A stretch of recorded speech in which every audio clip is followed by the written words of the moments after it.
Le monde du cinéma français et la France tout simplement s'est réveillé le cœur rempli de tristesse en fin de semaine.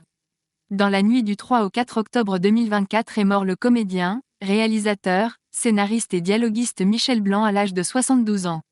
Il a succombé aux suites d'un choc anaphylactique, une réaction allergique à un médicament, qui a entraîné plusieurs malaises cardiaques dont il ne s'est pas relevé.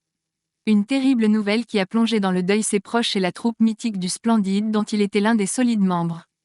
Les hommages ont afflué et le souvenir de son personnage culte, Jean-Claude Duss, ont refait surface.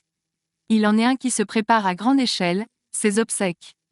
C'est sur le plateau du journal télévisé de TF1 ce dimanche 6 octobre que la date et le lieu de ses funérailles ont été annoncés. Anne-Claire Coudray a ainsi déclaré que l'événement se déroulera le jeudi 10 octobre à 14 h en l'église Saint-Eustache dans le 1er arrondissement de Paris, majestueux lieu de culte de la capitale.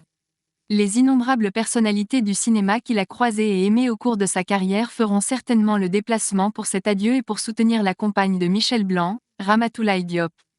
Michel Blanc en couple depuis plus d'une décennie, depuis une quinzaine d'années en effet, Michel Blanc partageait la vie de la styliste sénégalaise Ramatoulaye Diop, qui le tenait dans ses bras au moment où il s'est éteint, de manière très discrète, le choix revenant entièrement à Michel Blanc qui refusait de voir sa compagne réduite au rang de « femme de ».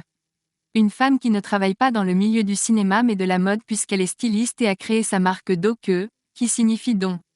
Le couple n'avait pas d'enfant mais la question avait été posée, mais Michel Blanc a finalement renoncé à cause de son âge avancé. Avec ma compagne je me suis dit, oui, peut-être, mais je me suis décidé trop tard. D'un commun accord, on s'est dit que ce serait une folie.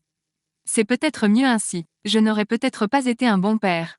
J'aurais transmis mes névroses, ce n'est pas la peine. Se confiait-il.